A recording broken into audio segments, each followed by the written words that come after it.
Critical Blast, where pop culture gets blasted. Good evening, everybody. I am RJ Carter, Senior Managing Editor here for CriticalBlast.com, coming to you from our satellite offices in Eureka Springs, Arkansas. And tonight we are going back into the world of crowdfunded comics. I know, we never leave it. We never leave. But there's so much good stuff coming out of that world right now that we could stand here and broadcast every night. In fact, you might have noticed we've been going at it twice a night, and we're still hitting contact. So we're going to dig in tonight with Mike Barron and Chris Brawley, the folks behind Florida Man, which a lot of people have been waiting for. BAP2, thanks for coming in the chat, man. Man, I hope things are swinging better for you. Keep praying that you get some good news here faster than I did. Anybody being in your situation, man. So let us bring on our creators here and our producers. First of all, we have the man of words, Mr. Mike Barron. Mike, how are you tonight? Good, thanks, RJ. Good to see you. That's a nice looking ball cap, sir. Trucker's cap. And they're available. So that's what people can expect to get on their little add-on. One of the many add-ons for this campaign. Well, I think this is something you pick up at the Florida Man store. That the add-ons for the book include towel, a lunch bucket, stickers, but it's the towel that's going to win them over.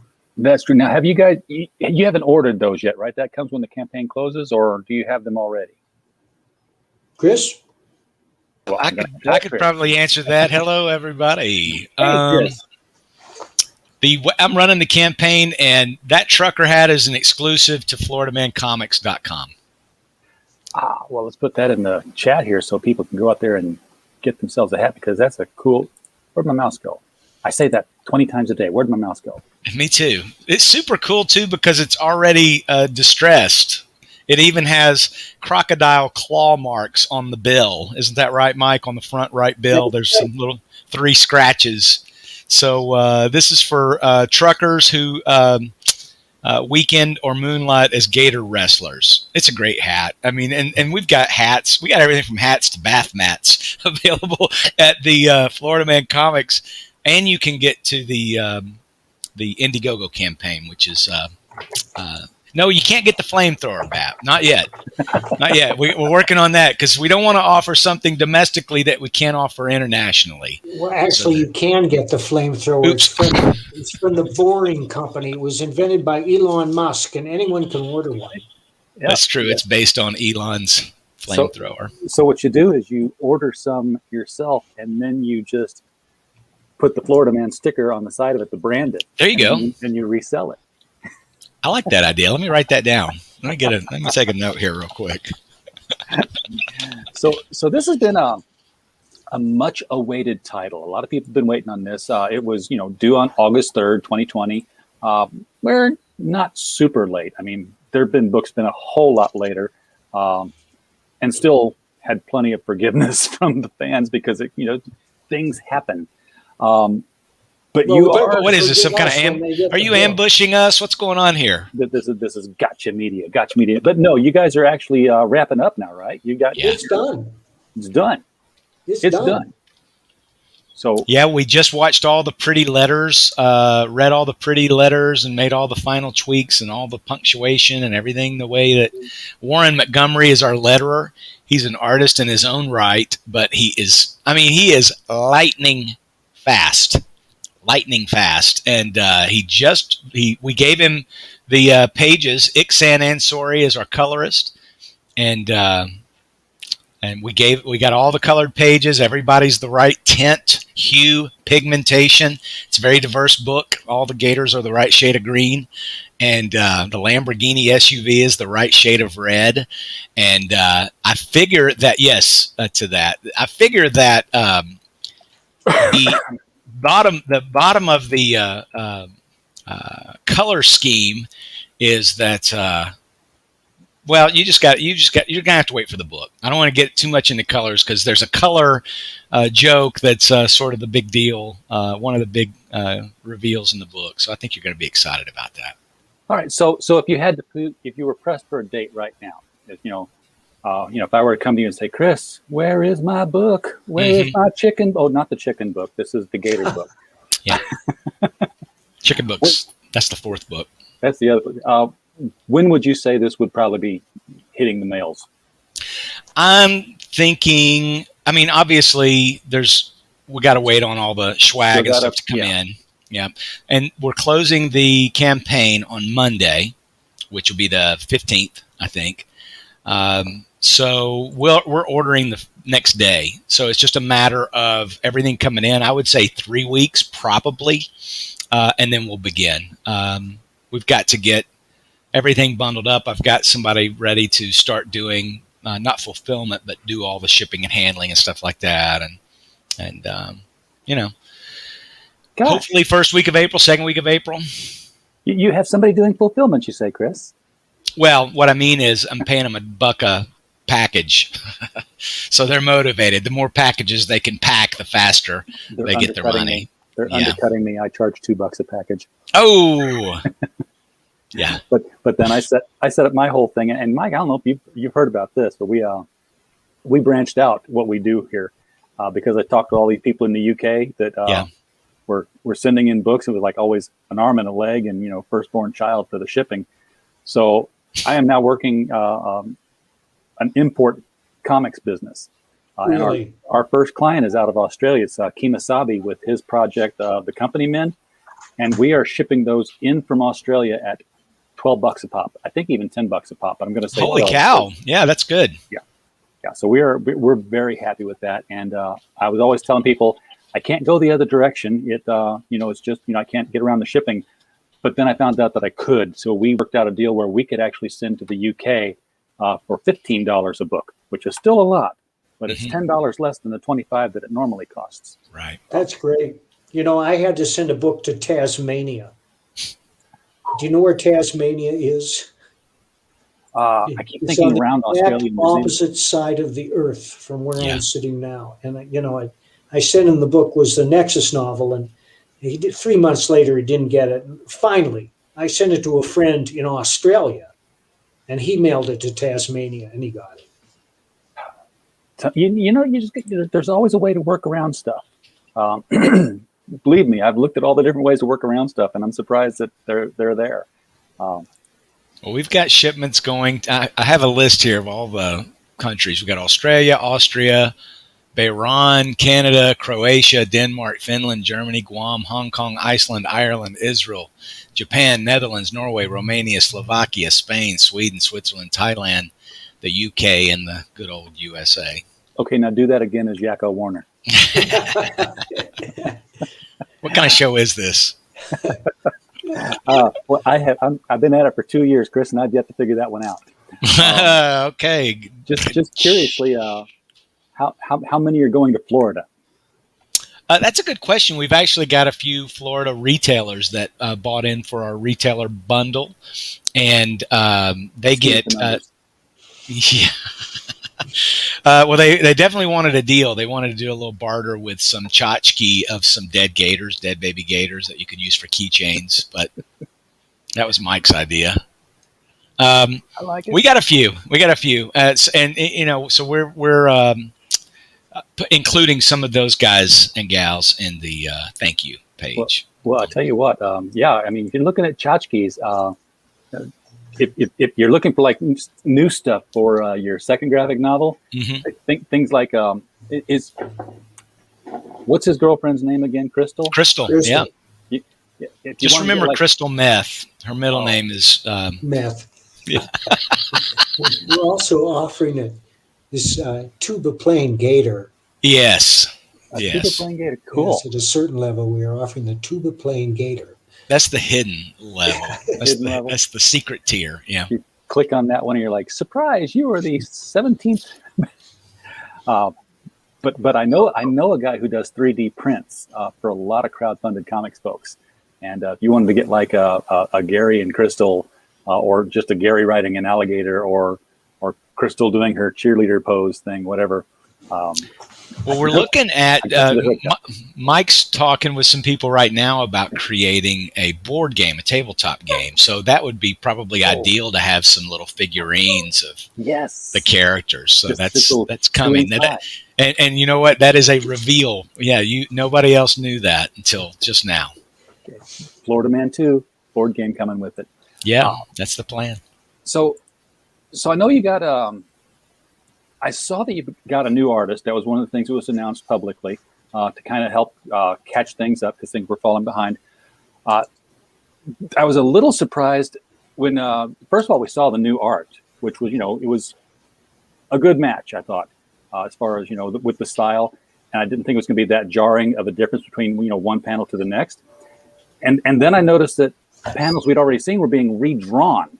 So what's the overall change to the book? Has everything been redrawn, or is it just pages that hadn't been drawn? No. We're still using a great deal of Todd's art. No, yeah, this is showing you a little bit of Warren doing work that Todd Mulrooney did. This is sort of the lettering that Warren Montgomery's been doing. It's a great page by Todd. Let me give you a bigger screen on that. Yeah, one. there we go. So it's a cool scene. Yeah, this is a cool thing that Warren shared with us. He's a great letterer, real easy to work with, and super fast. Now, this is sped up a little bit. I don't want you to think that this is his pace, but man, he's just fabulous. And the artwork, Todd did a lot of great art. Todd's a fine artist. It just didn't work out long term.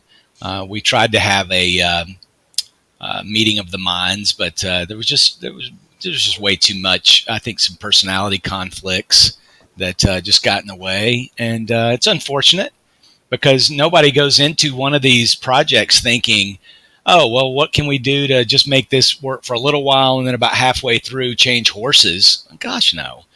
But the pace just wasn't keeping up with what our guarantees were, what our promises were, and it was unfortunate because Mike had offered to bring in another artist to maybe kind of help and finish up some pages and or at least get ahead. And Mike offered to do layouts, thumbnails, anything because it just wasn't happening at the pace we needed. You said August earlier.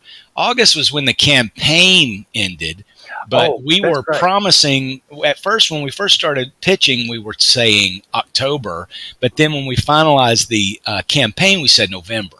And we were thinking estimated shipping now of December. So some of them. Yeah, exactly. Right. Depending on what the product is.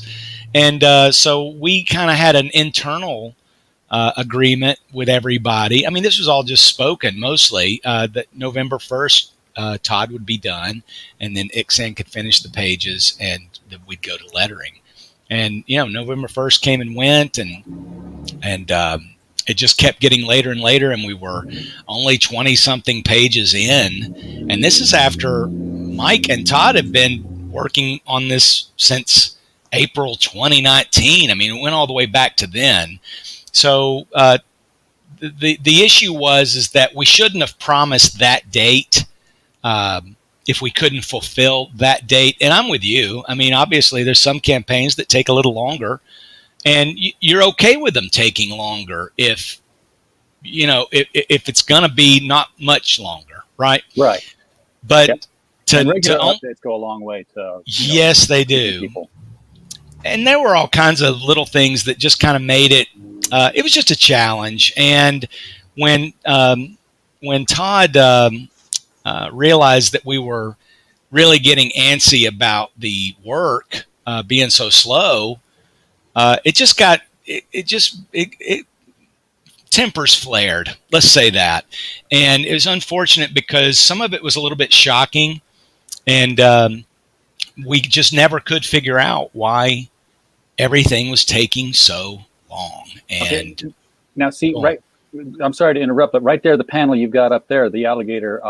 That's one of the things I saw. I was like, wait, that's a redraw of something that I'd already seen Todd draw before, and that's what made me wonder if there were. On the right, yeah. Well, here's the reason we had that done. It might appear that way, but it was a great concept to parody the Coppertone ad of the little girl having a little pup pulling at her bikini and showing the tan lines or whatever.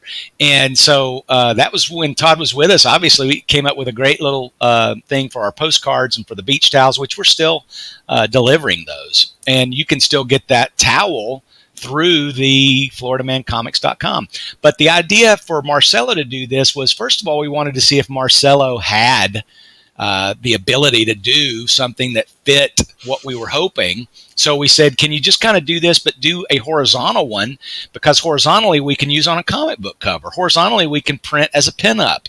I'm not horizontally. I'm speaking vertically. Gotcha. Vertically. Thank you, guys. I see the hand. I see that hand. So vertically, yeah, but it works, like with a game playing card or with a pinup or anything like that. So vertically is ideal. It's I like Todd's composition better because you can see Floyd kind of eyeballing the scene and Gary busting up out of the beach to get it. It's a great piece, but this is, it just made sense to see if Marcelo could do another. And at the time when we actually dealt with Marcelo, I don't know how much of this you want to get into, but we were getting threats that we weren't going to be able to use any of the artwork and all this kind of stuff. So it was like, well, that's a great concept. We're going to at least have this image available to us if we want.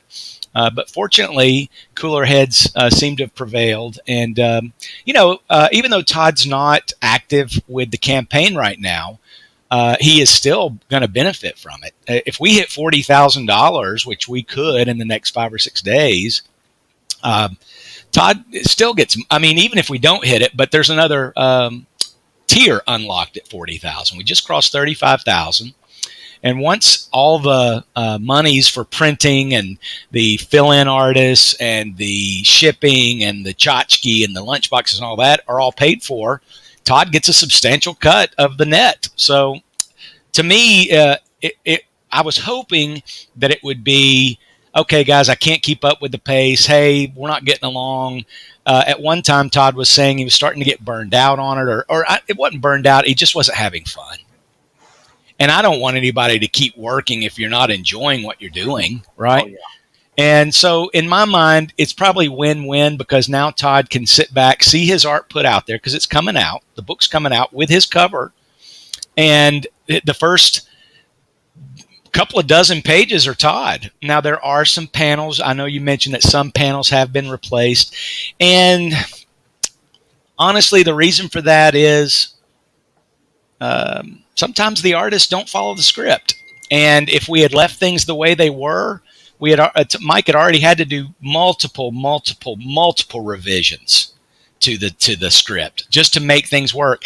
And at one point, the thing that I think set Mike off was that Todd had created a character whole cloth that did not exist in the script, that was only being put there without ever asking Mike if it was okay. He just did it.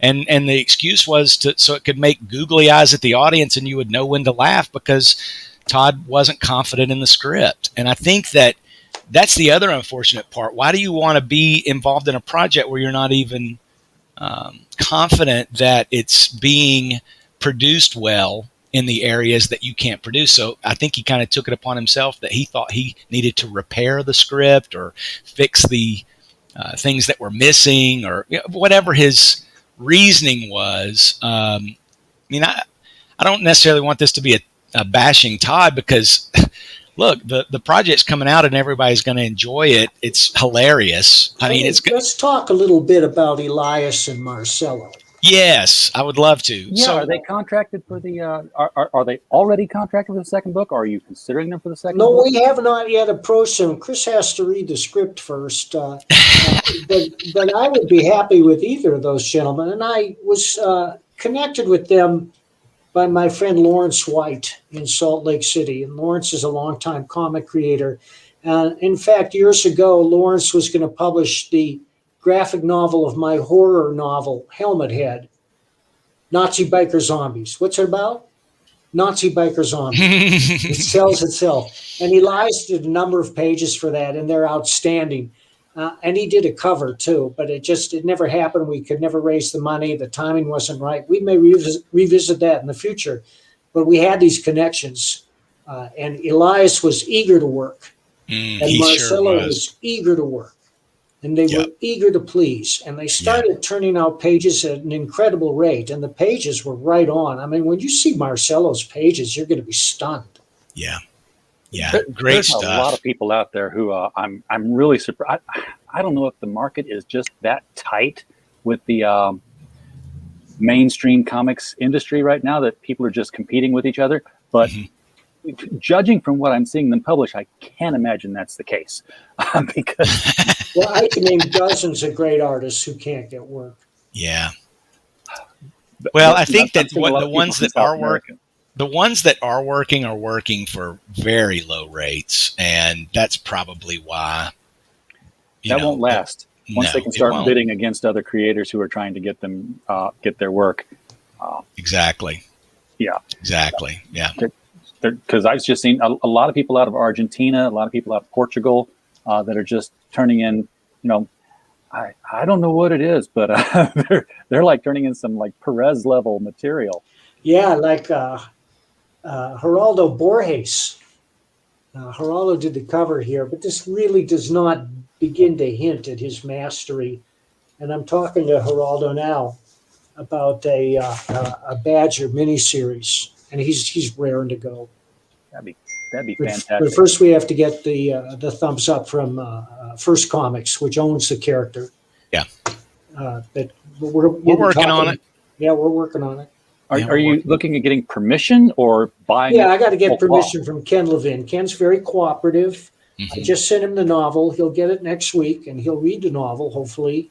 And the novel goes into Badger's background more deeply than the comic ever did. I mean, it's got some mind-blowing changes in there. But anyhow, this is about Florida Man. Let's get back to Florida Man. I think Chris is trying to show us some of Marcelo's art. Yeah, let me get this kind of looking the way that it should, and you can see kind of some stuff that Marcelo has done here. Sent them the link and see they could have got on. Man, those guys are so big. They're already working on something else. Are you kidding me? Those guys wouldn't even jump on. Marcelo is from Brazil. I believe Elias is Portugal. Elias is Brazilian too. Well, I mean, they're almost the same thing. Not to say that wrong, but they speak the same language almost, right? An ocean away from each other, but no, come on. And Iksan's in Indonesia, but man, when we saw what he was willing to do and how fast, I will say this: as far as speed goes, Elias is the fastest artist I've ever seen. And what's great about Elias is he thumbnails everything, sends it to you, and will tweak, will fix, will whatever you need. I mean, he is so easy to work with. And Marcelo is too. Very easy to work with. Both guys are. Like I said, Elias is a little faster than Marcelo, but both just great guys to work with. I can't recommend them enough. I mean, they're just both great guys to work with. This scene that I'm showing here is Crystal is the redhead. That's Gary's girl. That's the Florida woman. And this is one of their get-rich schemes, That's basically. The rock lobster she's fighting. Yeah, she's fighting the rock lobster. And this fellow over here, I don't know if I should say his name, but he is one of our backers. That's one of our top-tier backers. Got a chance to be in the comic as the referee. So he makes several appearances. I can't show you another page because it's a giveaway. There's like every 3 pages, it's a surprise. Yeah. I can't show you too much, but yeah, it's just some good fun stuff right there. Well, you've shown us enough. I love the expressions on the faces. That's one of the things that a lot of artists, have difficulty capturing, is getting a real emotional visage going there. What's great about Elias, you mentioned that flamethrower. I think that's the thumbnail that you used for this video with Floyd and with a big red sun behind them. Yeah, it'll be this one right here. Yeah, man, that's the actual flamethrower from the Boring Company. Yeah, it is. Go to boringcompany.com. You can order one. I want one. I want one to do when I lived in Illinois, I wanted one for my driveway when it would ice over in the wintertime. Just get out there and I think that'd be the coolest way to de-ice your. to de-ice your driveway or de-snow it, whatever. You could barbecue with it. Yes, you could. Think about it. Well, you'll see how Gary uses it. What's neat about that pinup in particular is we didn't ask Elias to do it. We didn't say, hey, can you do this? We've got this concept, whatever. All of that came straight from his head. It's like one of those composed montage movie posters of scenes that he didn't even draw, because if you see it down in Gary's leg is a part of the wrestling scene. Well, Marcelo drew the wrestling scene. Yeah, down there. You can't see the whole thing because this is horizontal and of course the pinup's vertical. But you've got the burning Lamborghini SUV down at the bottom. You've got the Chateau de Duba down in the bottom left with the house suspenders. You've got Crystal sunning herself by the pool. Here comes the gator through the water. That's Floyd on the left and Gary on the right with his flamethrower, and Crystal and Rock Lobster down there in his leg. So, I mean, it just came up out of nowhere with that. And what's interesting is I loved it so much. Mike loved it so much. I immediately turned it over to the colorist who was doing the rest of the book. Well, Ixan, when we complimented him and said, we love it, and he was like, man, you can just have this as part of the bundle of pages I did. Didn't even charge us for this page. It wasn't one of those type things. And we sent it. I sent it straight to the colorist. I said, man, you got to lay some fire on this thing right now. And he came back with something. And the same day, Elias had gone at the extra step and colored it too. So I haven't decided yet, but I think one's going to be the back cover and the other's just going to be a pinup inside. So there'll be two versions of it. But I really like that one with the big sun in the back. To me, it's standout. What do you think? Mike, which one do you think? I like Ixan's coloring. It's more vivid. Yeah, I do too. But I really liked what Elias did. So we're figuring that out. We are limited to 64 pages because that's what we said we were going to do, and now we wind up with a little bit more. Well, we're going to save some for the next one. Yeah, it's got a very cool like action movie poster quality to it. And I don't know if it's if it's like a style, a regional style down there or something, but all the old Destroyer novels, and Mike, you remember the old Remo Williams novels. They had the same montage painting action cover with things going on all over the place. And Hector Garrido was doing those. Boy, I'd love to get an original one of those to hang up somewhere in the house. But Hector Garrido, wow, no idea how to do that. So you've hit your 35,000. We just talked about hitting the 40,000. People can still get in on this, and the link for that is right below in the chat. So if you want to get in, we had some people already say they backed it. I don't know what they mean. They backed it before the show or they backed it now. I'll just refresh. I bet they backed it before the show. We've had so many great backers, and you've got an audience that we've talked to this audience before. There's a good chance that many of them have already dove in. I mean, if it scratches that itch, if it scratches that itch for them, then come on. I may have to go in and see what I can add to mine, because I know I added. I got a pack of something somewhere, but I'm going to make sure I'm getting those postcards. There you go. Hey, let me tell you this. I had a guy, I haven't even told Mike this. I got an email message from one of our Kickstarters today, because if we update the Indiegogo people, we update the Kickstarter. And we did a kind of a condensed version of Warren's lettering video that had some cool music and some info. And it said FloridaManComics.com.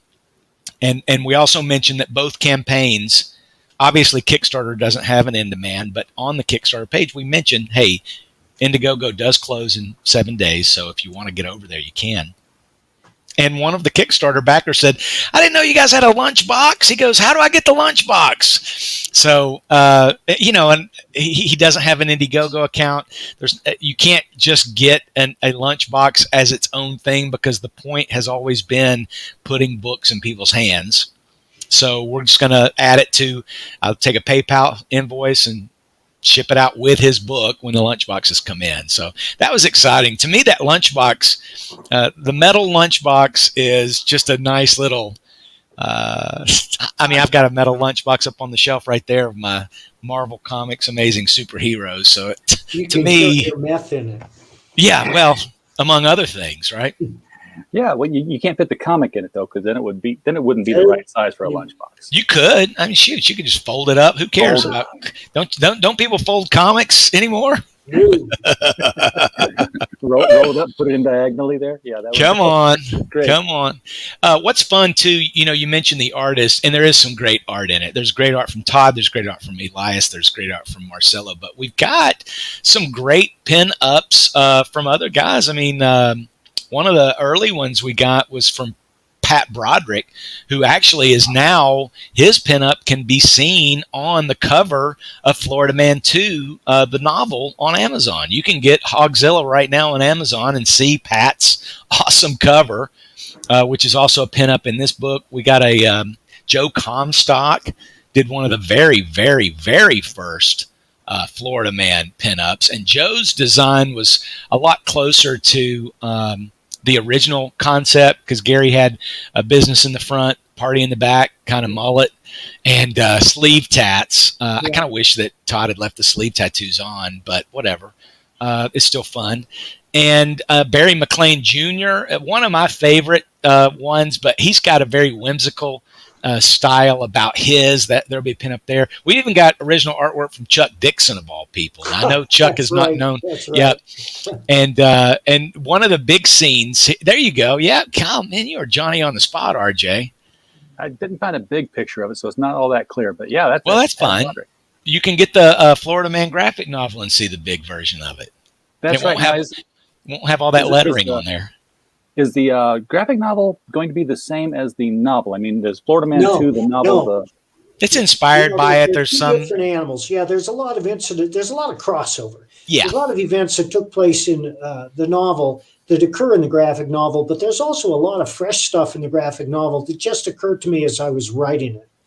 There's so much material there that there's no end in sight to Florida Man stories. Yeah. So when you do write the graphic novels for these, then Mike, since you have a lot of crossover, do you struggle with getting past the "I've already written this before" business? No, because it's a different kind of. I put them together differently. When I'm writing when I'm writing the novel, the question is always, what's the most humiliating situation I can put Gary or his friends in? And I will look at the FloridaMan.com page sometimes and use some of those headlines, but a lot of it just comes out of my own head as it occurs to me. But when I write the graphic novel, then I draw on the novels that I've already written. And I say, what can I take from the novel that hasn't been done before? Because a lot of the second Florida Man graphic novel takes material from the first novel that hasn't been shown graphically before. Yeah. Well, right, because what Mike has got is the advantage of being able to have visual cues in the book that he doesn't have to write a sentence or two about. It's right there. The visual cue is written out, the artist draws it, and then the word balloons fill in the whatever hole. One of my problems was I'm very verbose. I probably already said more than both of you in this thing tonight. And as we were going, anyway. Nobody's listening. So I said I would say to Mike, hey man, we got to put more explanation here, more explanation there, or whatever. And every now and then he would acquiesce a little bit, but Mike really wants to keep it distilled and pared down, and because there's so much going on visually. There's actually a couple of Easter eggs. I mean, I'll say this, I'm going to give away a secret. There's a point where Gary drops acid and you don't know that he's doing it. He mentions it later, but if you're not paying attention, you don't know that's what happened. And all there was sort of a description of what's going on. So, yeah. I mean, there's a lot of little tricks. You'll see it in the art. Yeah, right. So Chris, you're the publisher here. You're the guy who puts all the legal work together when you're putting an artist on a book. Assuming that these two new guys are going to get a contract, and you're not saying they will, you're not saying they won't. I understand, but let's play hypothetical that you're putting together a contract for them. Are you going to include in that contract that they do not have to work with Alex DeCampi? There will be a DeCampi clause in all agreements going down. You know, these guys I have one in never mind. heard of her. That's I've true. never heard of her. That's true. She, oh, wow. I noticed that the comment section looks ugly. Wow. I am stunned that that is happening. That's crazy. No, most of these guys don't know a thing about Alex DeCampi. She's a nobody as far as they're concerned. Because these guys are actually working. These guys are actually cranking it out, and they're so good. But I do like how you segued there. That's more of a bleeding fool topic. That's much less of a Florida man topic. Yeah, but I want to go back to me mixing Go where you want, dialogue Mike. and explanations. There are 3 rules that I've worked out. Well, first is number 1 is my job to entertain, and I never lose sight of that. Number 2 is show, don't tell. Yeah. Now it seems very simple, but it's not actually. The rule is that any information you can impart to the viewer or the reader without talking, you should do it visually. And a perfect example of this is the show Better Call Saul. If you ever watch Better Call Saul, it often begins with a 5-minute wordless sequence. And as the camera moves, you begin to gather information. And at the end of the sequence, you say, I get it. I see what's happening. I know why they did this. So I try to transmit as much information visually as I can because it's a visual medium. And I try to reserve the dialogue for characterization and occasionally to advance the plot because people do talk about things that advance the plot. Mm-hmm. Mm-hmm. Well, you know, you've always said, Mike, that what you want to start with is grabbing the reader by the throat and dragging them along to where they can't get away. Yeah. Right.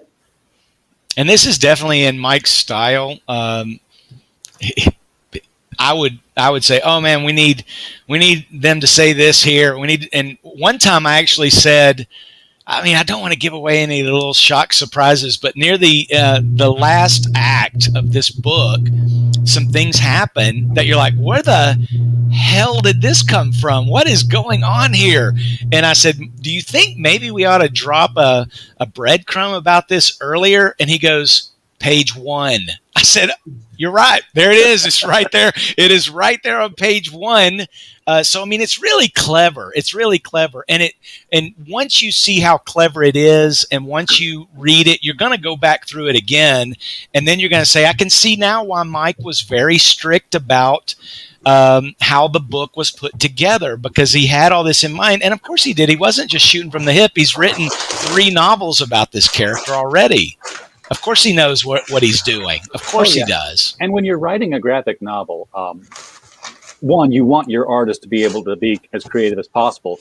But at the same time, the artist telling the story, which you are telling, so you've got to be sort of a writer and an art director at the same time. Sure. Which can't be an easy balance. That is, it has been for the most part. That's true. And you know, the artist ought to be able to be creative. One of the things, I don't know that we actually had a specific description, or Mike didn't have a specific description for Rock Lobster, because she's only going to be in this one scene, but other characters would have a specific description. Mostly, I would presume, Mike, correct me if I'm wrong, but because you've already imagined these characters and they're going on and on and on into the stories of Florida Man. These people will appear later.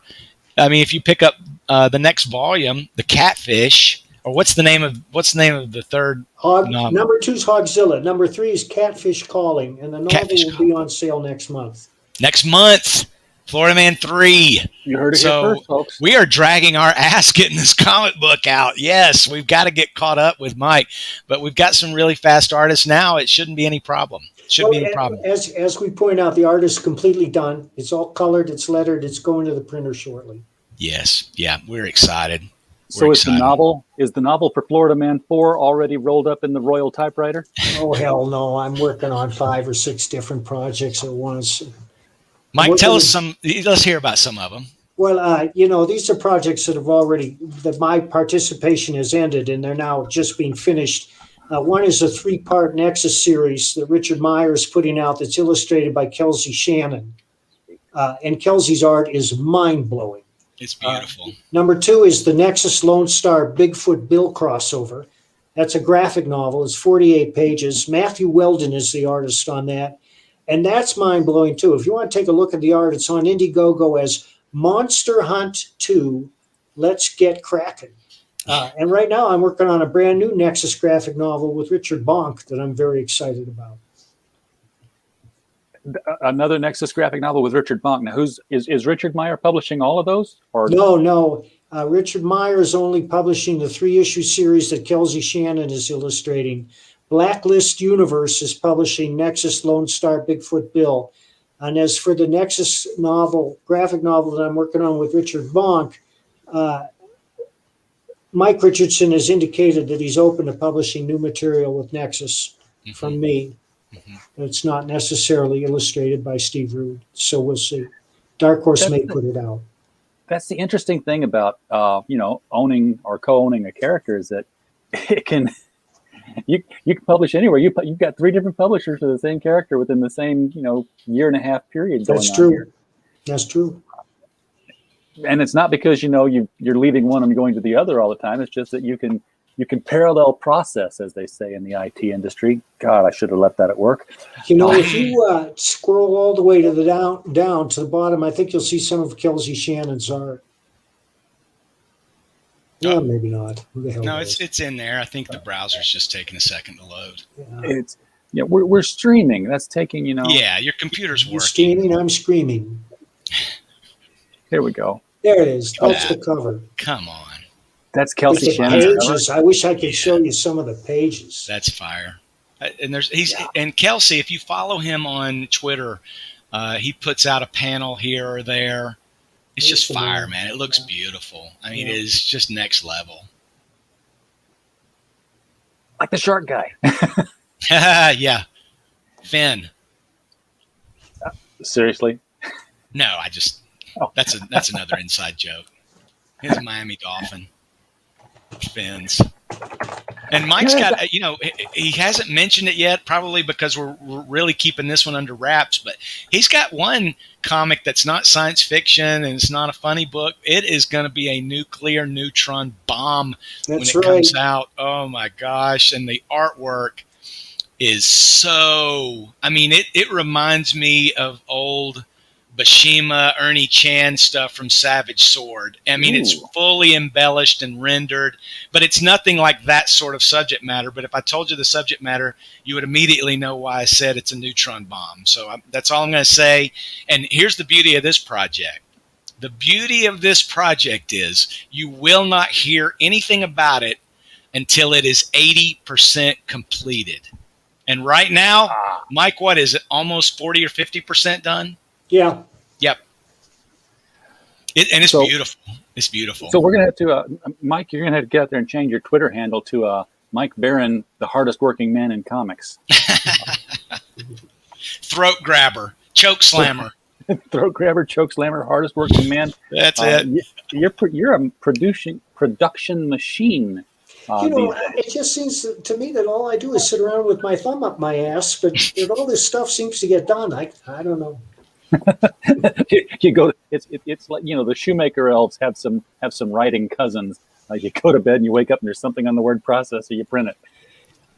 Anne's doing all the writing. That's what's really happening. Yep. Oh, I think we lost Mike. He leaned in and clicked something, and I don't think he clicked the thing he wanted to click. Oh my gosh. Well, he's a boomer, so he'll be back. Yeah. Hey, who we got here? Looks like Mike. Bam, like magic. See, listen how quickly he types. He's faster a typer than Warren a letterer. Mike, I'm thinking you might be putting out more stories these past couple of years than you did, back in the 80s. Oh no, that's not true. I was so busy during the 80s, but I'm certainly a lot busier now than I have been in recent years. Well, it's funny you mentioned that because my local comic shop, in dealing with Mike, this isn't necessarily a dream come true. It wasn't like Mike's not John Byrne to me. I'm much more of an art guy, right? So it wasn't really idol worship, but I've really wound up being in this cool situation where publishing Bleeding Full has drawn the eyes and attention of many comic creators that I have grown to respect or grown up respecting. And once I started getting involved with Mike, I went down to my local comic shop, and they've got the dollar bins, right? Who doesn't comb the dollar bins now and again? And man, there were about 50 issues out of what'd you do? Almost a 60, 70 Punisher run. 1 through 65. So I picked up 50 Punishers. I was looking for Robot Hunter, Magnus Robot Fighter that you did, Mike. Yeah. And then I also picked up the Turok Dinosaur Hunter. You did 4 or 5 issues of that. And man, it's Mike. I mean, Mike's got a style, and it's unique. It's not house style writing. I picked up his Dead Man that he did with the fantastic Kelly Jones. And man, at first, and I will say this, I'm not a Kelly Jones guy. Kelly hit me kind of like Jack Kirby used to hit me, and now I love and worship Kirby. I mean, I've got his Captain America up there on the wall, massive image of it. But man, Kelsey, it's just not Kelsey. Kelly. Is just a fantastic artist for that material, and it's just fun working with Mike. And the comic shop here wants him to come by and do a big Florida Man kickoff. So we're working on that right now. We just want to get it out, because I can't say I'm an expert on crowdfunding until I've successfully done it. Successfully fulfilled. That's got to happen. Yes. Yeah. And then, like I said, once you've fulfilled the first one, I've interviewed enough people to see this happen. When you hit that second, that third, you start fulfilling, you start finishing campaigns within days instead of months. Yes. Well, you learn. I mean, you learn. Yeah. My wife Ann is kind of an expert on crowdfunders.